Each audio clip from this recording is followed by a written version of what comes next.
Hey everyone, it's Jason. Welcome to the unboxing for Casting Shadows. This is a new game by Unstable Games, who make such things as Here to Slay and, of course, Unstable Unicorns. This is their new one based off characters all of the same type of art style, but it's a completely new type of game.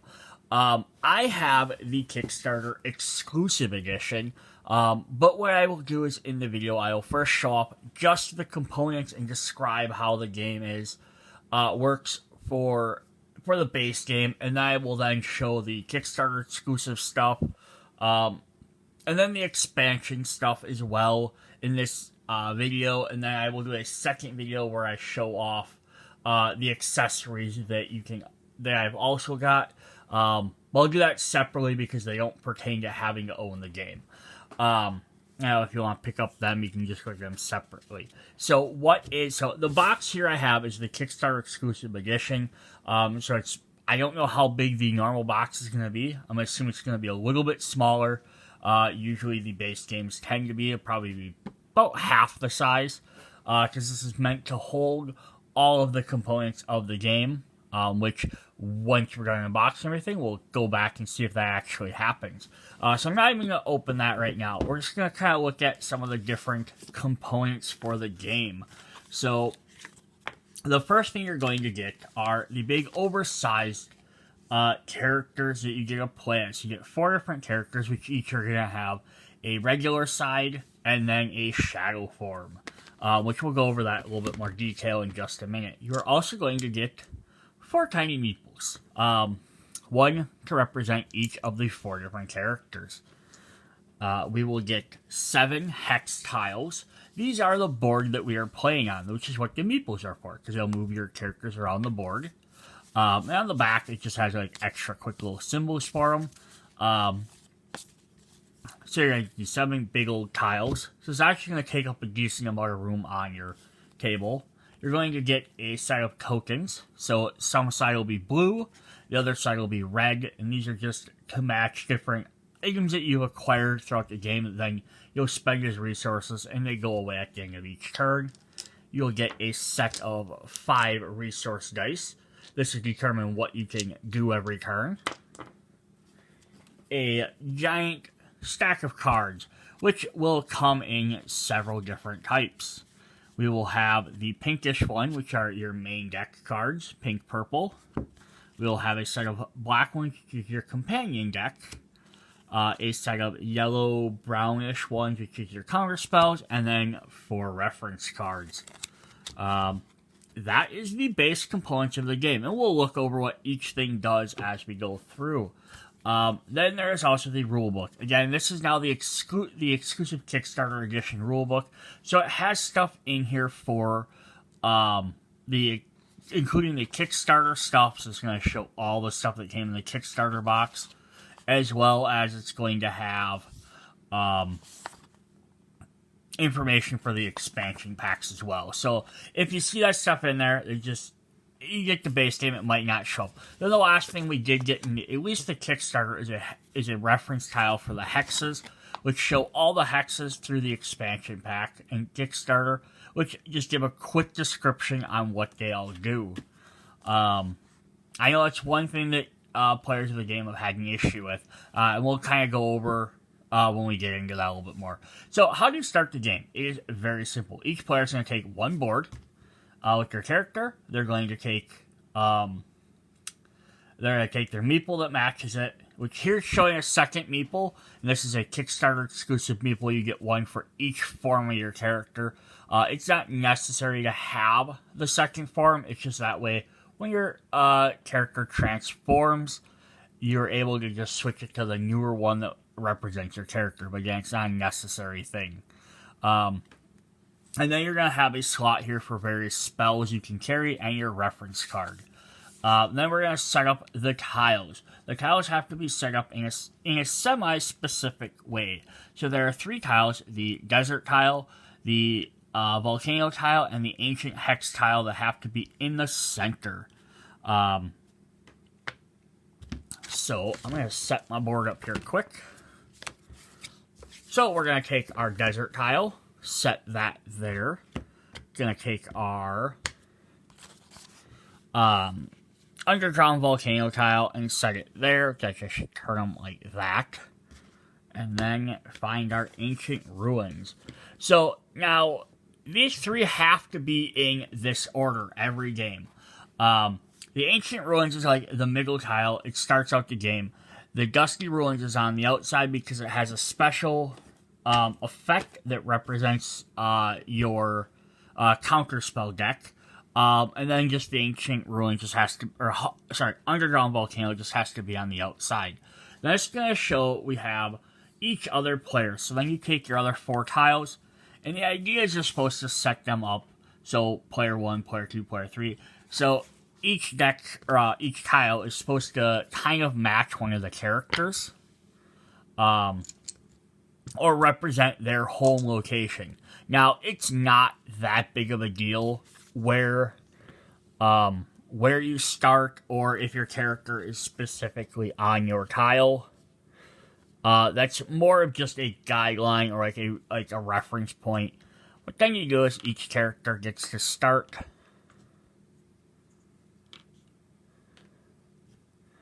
It's probably something like, I might not even have them there. That's like how 4-player games start. Each character has to start on a different location. Now again, what order these 4 in isn't that big of a deal. Switching them up might change the game out a little bit because each one has a different ability. So having these 2 next to each other might end up in-game results versus if you had these 2 switched around. So that's one little aspect you can play. And then as you add expansions and Kickstarter stuff, you'll have more tiles. So as they're showing here, if you have 10 tiles, you'll actually have another one that goes in the middle row specifically, but you still keep your 2 on the outside and the other 2 in the middle. And then you can put the other ones in there, and then here will kind of show which characters go with which tiles. And the more tiles are so you can play with more players. Although you could still play with 10 tiles and have less players. So it says, if you're playing with fewer than 6 players, you may fill the rest of the map with any of the remaining hex tiles. So you're playing with 6 players, you'd have an extra 2 more tiles, although you can choose to not do that. Then you're going to set all your decks up, and the decks are going to get set up very, very simply. Your main deck is going to go up here. Companion deck goes up at the top with 3 cards revealed, and then your counter spell deck goes down towards the bottom. So let's just set those up quick so we can kind of see what we got. So we'll have 1 deck up there, and then a spot for a discard pile. Your counter spell deck will go right here next to the, let's see if I can zoom this out just a bit more. There we go. Your counter spell deck will go over here next to the dusty tile, Dusty Ruins, because it specifically interacts with it. And then your companion deck can go wherever up here at the top, and you'll actually have multiple cards revealed, so that when you access that, they're available. And you should have 3 revealed at a time, and then just have all your tokens set aside. Now then, the last thing for setup is you're going to take 5 cards from your main deck and set them around the outside. So there'll be 1 card next to each of the different tiles. Now you're going to see all mine are basically the same type of cards just because I haven't shuffled the deck. But now what this represents is as your characters are going along throughout the game, you're going to be able to, if you're on a tile, you're going to be able to purchase the card next to it. So if I'm on this tile here, I can purchase this card. If I move here, I can purchase a counter spell. Up here, you purchase this card, so on and so forth. So then when you're playing with 10 tiles, the middle 2 just don't have any extra ones. It's still going to have the same amount, whether you have 10 tiles or 7 tiles. So there's your just your description showing with the smaller amount, and then with the larger amount. So the only thing that expands is you add the extra tiles in there. So that's the basics for setup. It is fairly easy. Then have your tokens somewhere. I obviously have them popped out. I just haven't done that yet. And then what are you actually going to do on your turn? Your turn consists of 3 different phases. Phase 1 is you're going to take 5 resource dice, roll them in front of you to form the resource pool, which contains the resource you can spend during this turn. If you start your hex tile, it grants you a specific resource, the corresponding resource to your pool. So, beginning of my turn. So, if I'm playing as my little fox character down here, so what you want to do with your main game, we kind of skipped over this, is on the outside, you're going to take your cuter little form, and you're going to set your shadow points to 0, and your health, I believe, started at, I want to say 13. Let me double check. 18. Oh yeah, right there. So it's going to have the green number. So that's very simple to figure out. And on the bottom, they're going to have a flex. It's saying 3 shadow energy to transform. At some point throughout the game, your shadow energy will increase to 3, which is also colored, so you know it's there. You will then flip your character over. And now you get your more powerful form, which has a special ability. And then now your health goes to this side. So if my health was at 12, I flip them over, my health's at 12. So it matches it on both sides, which is very, very helpful. And the same with your shadow energy. Once you get it up to 3, you flip it over, now you start back at 0, and now you can get it up to 5, which is the maximum. And once you're in your shadow form, you'll never flip back over. It's a one-time thing, but you will spend your shadow energy, so that will go up and down. Alright, so if I'm playing as my little fox, I have the option, I have to roll my dice. So I'm going to roll them. It's going to show what resources I have option of spending this turn. So I am going to move those aside, and we're going to look at one of our spell cards. So we'll assume that we're still on that spot. So I have a purple gem, a blue gem, a red gem, and then a blue and purple, or blue and red orb. And what's really nice is they are, not only are they colored, they have the little dots next to them. So if you have them down there, the left side is red, right side is blue. Purple doesn't get any because the purple is a combination of red and blue. Then the fifth side, the other 2 sides of the decks or dice are purple orbs. There are shadow figments. And then there are, what are these guys called? They're right there. They're resources. Purple gems. Gems, orbs, shadow figments, and crystals. So there's 2 different colors for the orbs, the gems, and for the orbs and gems, and then the crystals and shadow figments each have their own thing. So your point is just to trying to be eliminating the other players by playing spells. So that's very, very interesting on how this all works. So if this is what I rolled right there, I have so on phase 2, I have 4 different action points to spend. I can move action points to travel, moving my character to a different tile, so 1 for each point I want to move. Now this could be to gain more resources by using whatever the tile grants me, or it might be for or to like get closer to an opponent to cast a spell. You can cast spells, so if you have spells in your spell book, which we saw earlier how that was laid out, and we'll look at that again. You could reroll any number of dice. You cannot reroll the cursed crystals, they're bad. But if I decide, I need more gems than orbs, I could opt to reroll something. You can protect, which lets you remove one of the cursed crystals, so I can spend 1 point to get rid of this. Refresh, move the card next to your current hex tile to the discard pile and replace it with the top card. So basically it's saying if I don't like this card, I could get rid of it and draw a new card instead. Or collect. Move a spell, counter spell, or resource card from next to your tile to your spellbook by spending the required sources showing on the card's cost. You collect a spell or resource card, immediately replace it with the top card of the main deck. If you collect a counter spell from the counter spell deck, you do not need to replace it. So if I purchase this card, I add it to my spell book, and that's one thing. But now, it's kind of a cost. It's going to show 1 blue, orb and then 1 crystal. So if I spent these 2, I would get that card, and that leaves me with the remaining resources. If I was over here and I bought a counter spell, I just did it. They don't have a cost to them. Yeah, so that's pretty much the basics there. You're doing stuff either moving, buying cards, or casting spells. And we'll get into what the spell is actually doing in just a minute.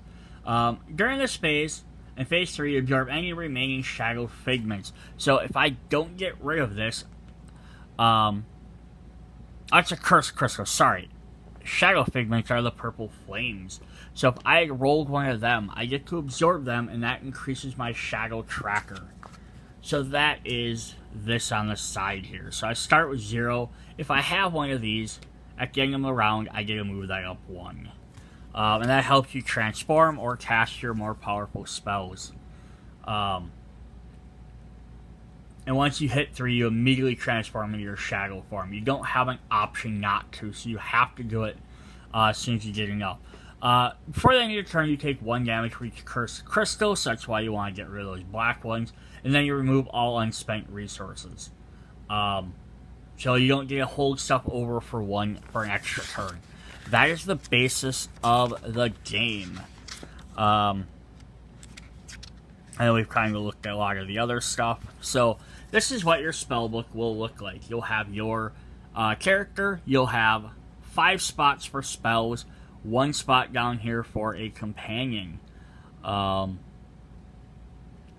So we only have 1 companion at a time. When you transform, you get to choose one of the companions that are available. Like I said, there will be 3 available. So if you're playing a 4-player game, one person will pick one, then it'll refresh, then you'll only get to see the other 2. So you're not going to go through the companion decks every game. So you'll have more options to see a lot of different cards there. You can have counter spells, which just stay face down. They'll have specific timings that you get to use them. If at any point you'd like to make room, you can always discard any card you have outside of the companion. You can discard any of your other spells to make room for another card. So you can't be like, oh, my book is full, I am going. There are various spells. There are attack spells, which we'll look at in just a second. Conversion spells, which let you convert resources to help you get what you need. Resource cards, which is get you resources for a turn, and then the other types. Alright, so that's the basis of how all that works. So I'm going to zoom in and we're going to take a look at the actual cards and how they work. 1 second. Alright, the first card I just want to take a quick look at is you're going to get 4 copies of these reference cards, which just remind you on what you can do. They travel, collect, refresh, reroll, protect, and cast. They're double-sided, so there's nothing extra on the other side. Although I wish they would have put something different on there, because having double-sided cards with the same text is kind of pointless, but it's what it is, I guess. Alright, so then let's look at our card types. We have attack cards, which are pink. So there'll be pink attack cards, which will say attack spell. There will be the blue-greenish conversion spells. Then we'll have resource cards, which are just fully white, which will have a little money bag up in the corner. And then if we get to our counter spells, they are yellow. So they all have a little bit different designs and styles, so it's very easy to tell which one's which. So what is on this card? This is Spectral Slap. It's going to show on the outside here. This is how much it costs to purchase it. So if you are next to one of your tiles that has a card next to it, you can spend those resources. They might be from your dice. They might be from tokens you've acquired. And then once it's in your spellbook, it doesn't cost anything additional to play. Up at the top corner here is going to say the level of the spell. And that's just because there are some cards that might reference, some of the higher level ones, it might reference you having to spend a lower level spell to be able to purchase it. I was trying to see if I could find one here that said that they might not have any in the base game. Yeah, I don't see any in the base game, but I could be wrong. If we come across to look at that. But there are some things that might reference the level of the spell. Then down below here is going to say what it actually does. It's going to play this spell. It's going to say spend 1 red gem and 1 blue gem to deal 3 damage to a hex tile. So now while I don't have to pay this cost again to use it, lots of the spells do have additional costs. So resource management is very important in this game, because you have to decide whether it's you're spending too many turns buying cards. You might not be able to cast stuff. So you might, do I spend my first 2 or 3 turns just trying to acquire cards, or do I buy a card, cast a card, buy a card, cast a card? So it's kind of, a little bit thing. I think you're going to gain resources pretty quick, though. Again, your gems can come from however you have. So if it is a red gem or a blue gem, or additionally, you could also spend, if I can find one here, you could spend a purple to count as either one. So it could take place as either one. Then it says to deal damage to a hex tile in range. So now here's your hex tiles. This is going to show where your character is standing, and then the darker red are the tiles it attacks. So this has to attack one of the tiles in front of you. So if I had, let me just reset up a board here quick behind me.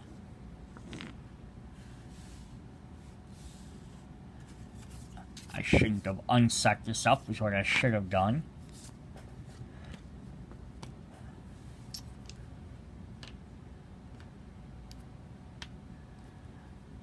So in my example up here, this will attack the one tile in front and the one to the left and right.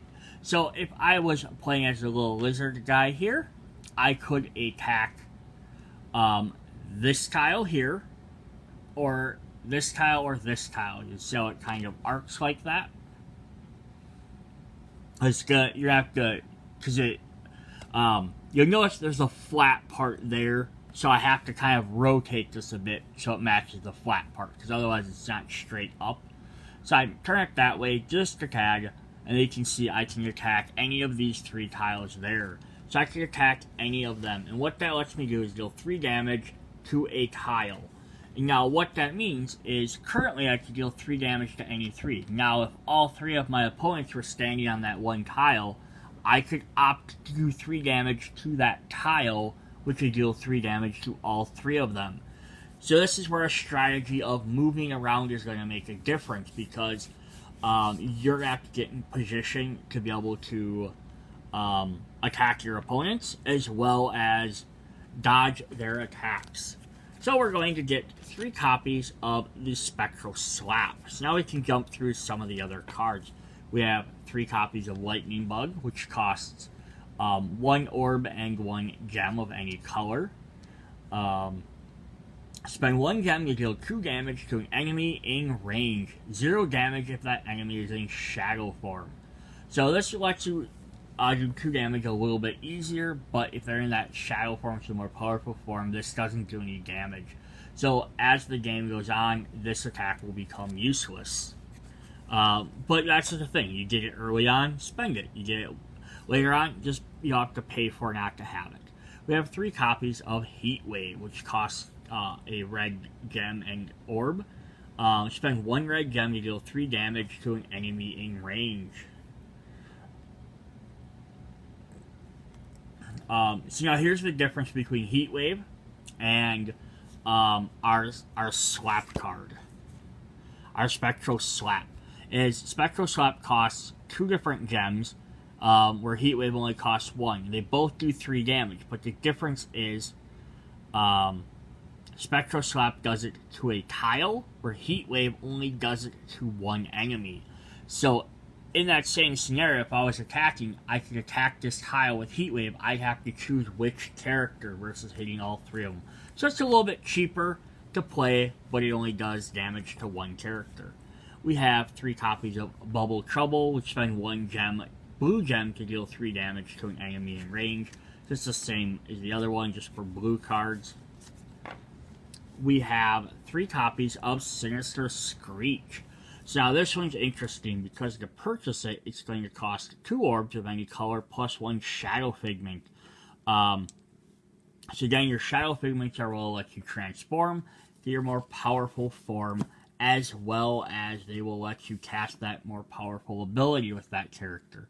So spending those early on could be risky because then you're not going to be able to transform, but then later on it might not be as big of a deal. So it says, spend 1 cursed crystal to deal 4 damage to an enemy in range. So that's actually fun. You get spend 1 of these if you can get rid of it, rather than having to pay for it to deal 4 enemies. So it's a little bit harder to use, but it is quite powerful. We have 3 copies of Heavy Hand. Spend up to 2 red gems to deal 2 or 4 damage to an enemy in range.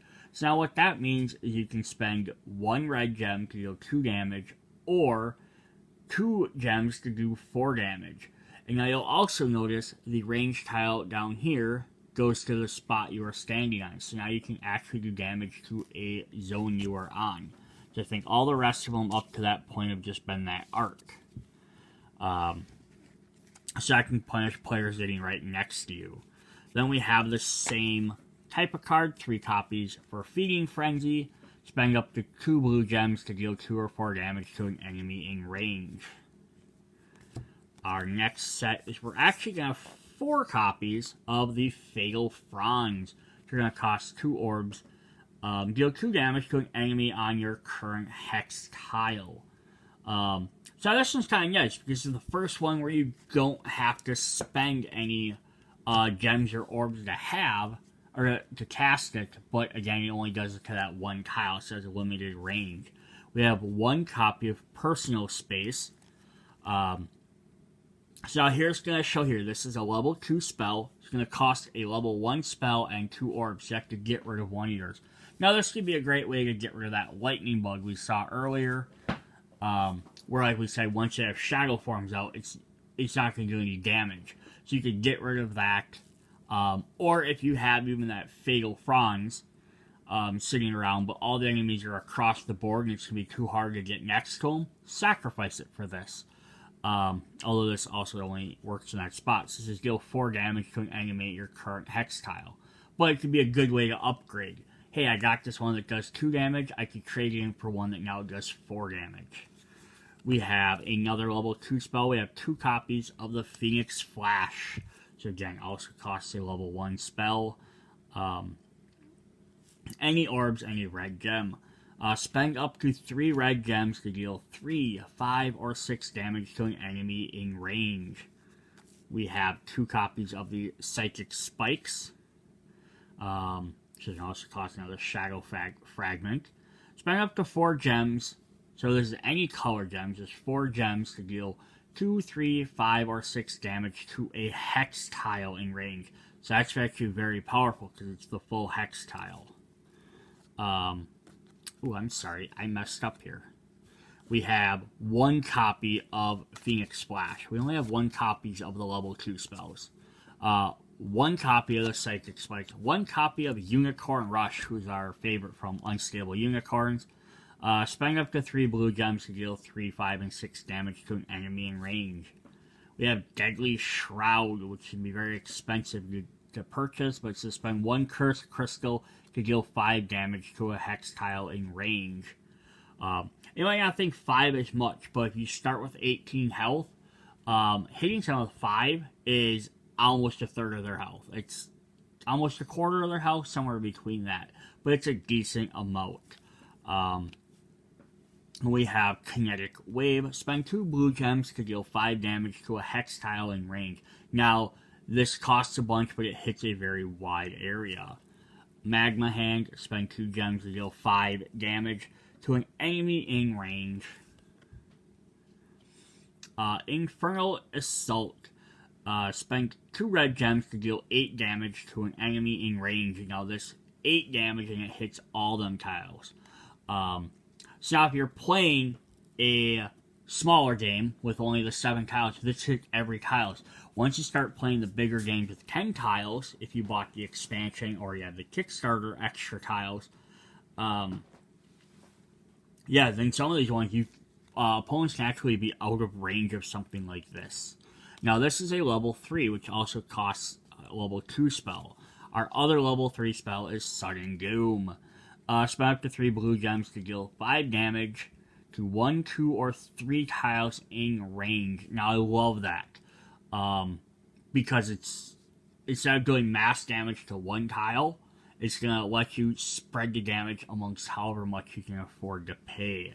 So those are our different attack spells for the base game. Then let's look at our conversion spells. So you'll still have the levels, they'll have a regular cost, but what we have is we have something like Cursed Void, which we have 2 copies of. It says turn 1 Cursed Crystal in your resource pool to a gem. Yeah, so we don't want these anyhow because they deal damage to us at the end of the round. So this actually lets you, instead of spending one of your action points just to get rid of it and that's it, you can instead spend one of your action points to cast the spell and get a resource, which might help you do something else. Recommended, probably want to turn it into a purple gem, just because that's what you're going to need, because it can be anything. But as a reminder, though, is your resource pool empties at the end of the turn. So if you play this at the beginning of your turn, turn your Cursed Crystal you rolled into a gem instead. You want to make sure you spend that before the end of your turn, otherwise it goes away. We have 1 copy of Metamorphosis, which turns 1 blue orb in your resource pool into a red orb, or 1 red orb into a blue orb. So this will help you get whatever color you need. Energy Bloom, which turns your red gem into a blue gem, or blue gem into a red gem. We have Ruby Synthesis, turn a red orb in your resource into a red gem, or a red gem into a red orb. And the same thing as Sapphire Synthesis is turning a blue orb into a blue gem, or a blue gem into a blue orb. So again, these 4 cards here will just help you get the exact resource you might need at that time. Like, hey, I really need to buy this card, or I need to cast this spell, but I need that specific color.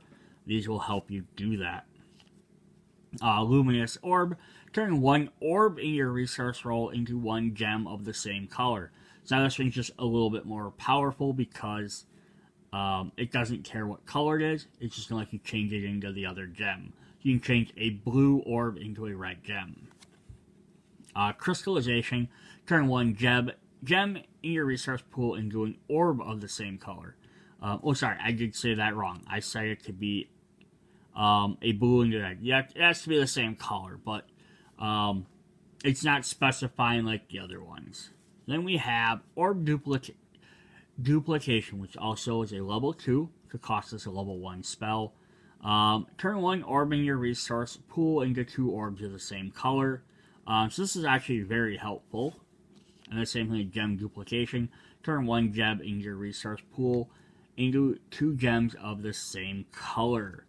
Yeah, so very helpful on both of those.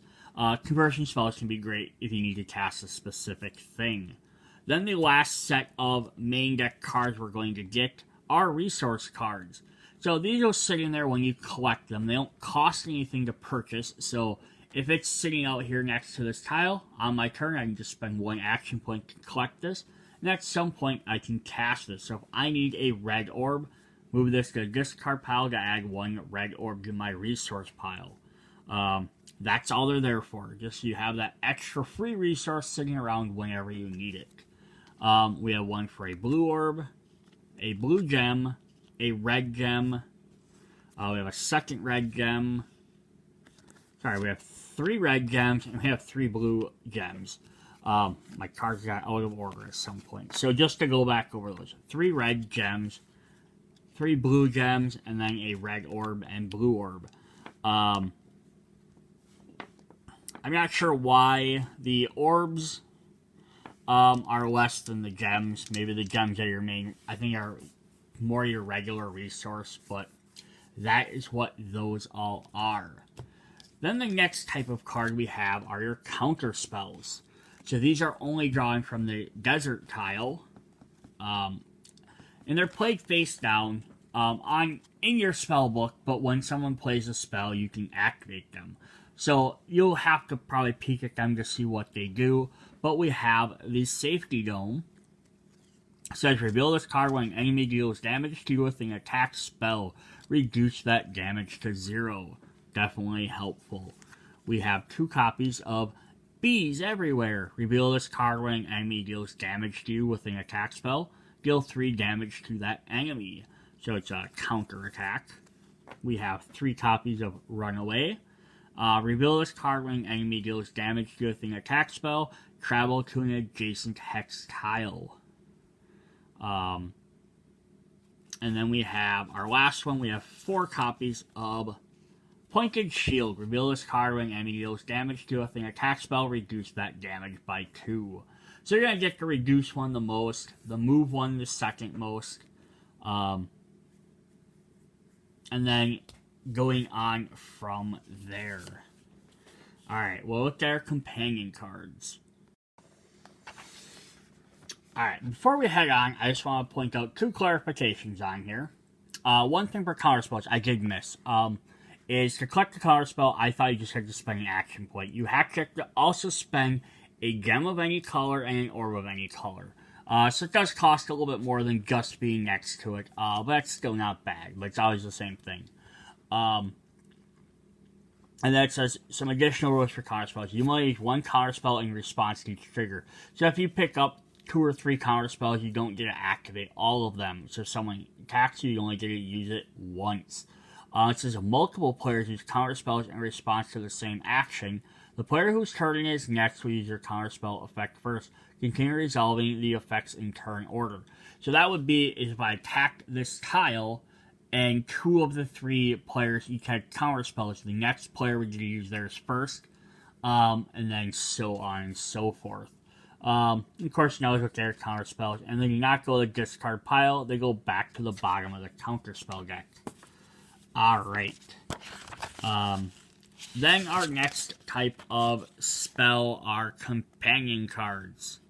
So let's just read about them really quick first.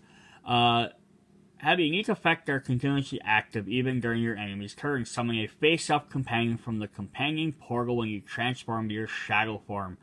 Then flip another face-up and replace it. Once a companion card is in your spellbook, it cannot be removed. Alright, so let's look at our companions. They're going to have the black back on here. And these are just some fun extra creatures. We're going to have the Crushing Tortoise. Which will say, each time you end your turn on the same hex tile as an enemy, you may deal 1 damage to that enemy. The Occult Octo. Each time you protect, you may deal 1 damage to an adjacent hex tile. Protect is again when you spend the action point to remove one of these cursed crystals. Speed Mouser. Each time you travel, you may travel twice instead of once, so you get around quicker. The Protective Panda. Each time an enemy deals more than 1 damage to you with a spell attack, reduce that damage by 1. Sharp Hedge. Each time an enemy deals more than 1 damage to you with an attack spell, you may deal 1 damage to that enemy. The Curse Master Raccoon. Each time you reroll, you may choose to reroll Cursed Crystals. So that's actually fun, because normally you can't reroll these. So you could always spend one of your actions to at least reroll them. Swamp Monster. Each time you protect, you may remove any number of Cursed Crystals from your resource pool instead of 1. Hydra Rattlesnake. On your turn, you may spend up to 5 action points instead of 4. Recovery Raven. Each time you cast a conversion spell, you may spend 1 orb to gain 1 HP. And Charging Stag. Each time you cast an attack spell, you may spend 1 gem to deal 2 damage to an enemy on an adjacent hex tile. So what's also fun is because you'll see you'll see 3 at a time when you do transform. So you do have an option which one you get. And you could also play the fact of, at the beginning of my turn, if I rolled and I was at 2 shadow and I had one of these sitting in here, I'm like, oh, I don't really like any of them companions for whatever reason. You could always opt to re-roll, and re-roll this so you don't have to use it or spend it on a spell to purchase something, just to delay transforming. That would be the only reason I could really see delaying your transformation, would be so that maybe somebody else transforms, they get a companion, and then you get a different one refreshed. Otherwise, there's not really a whole lot of reason to not transform. Alright.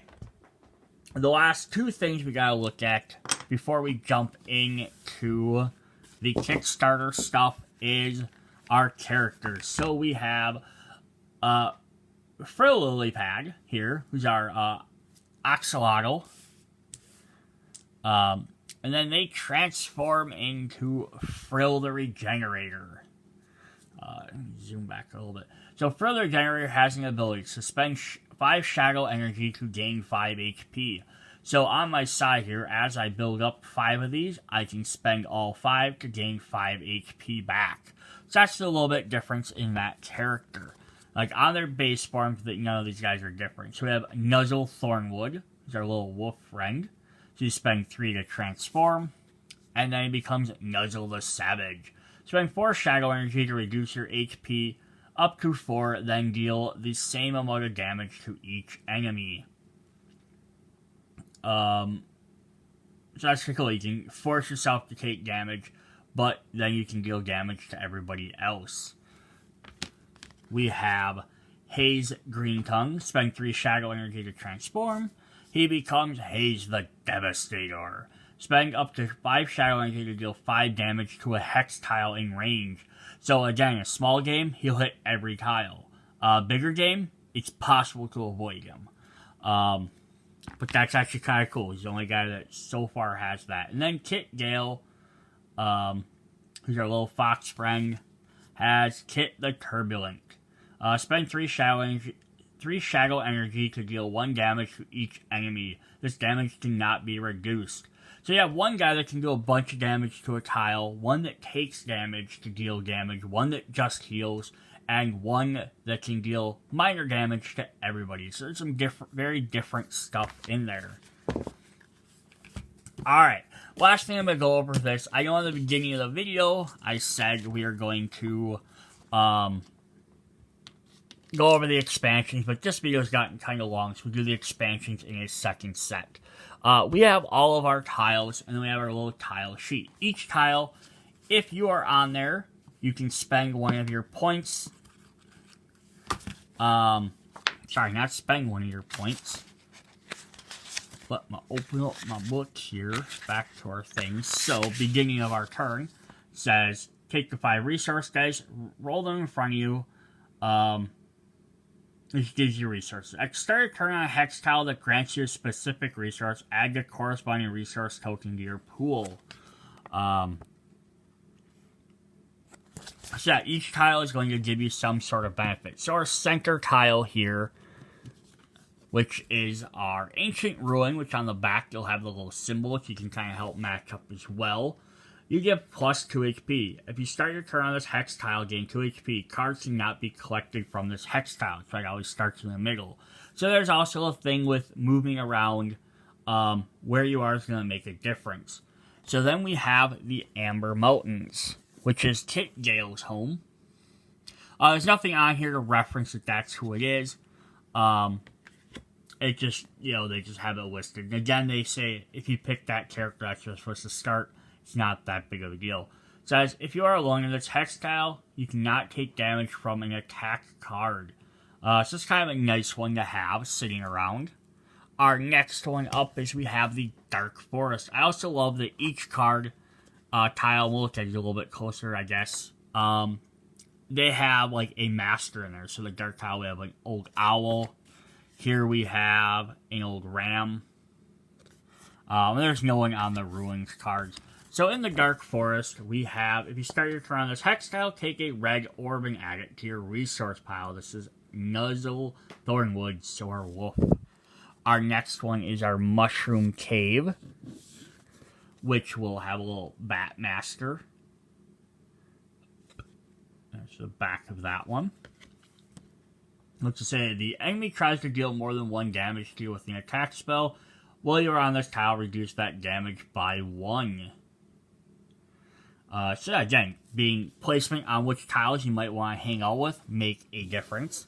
We have the floating lake, which will have our little turtle master, plus a little bunch of tadpoles. And that will have, if you start this on turn on tile, take a blue orb. So Dark Forest gets you red, Floating Lake gets you blue. Underground Volcano will have the Tiger Master.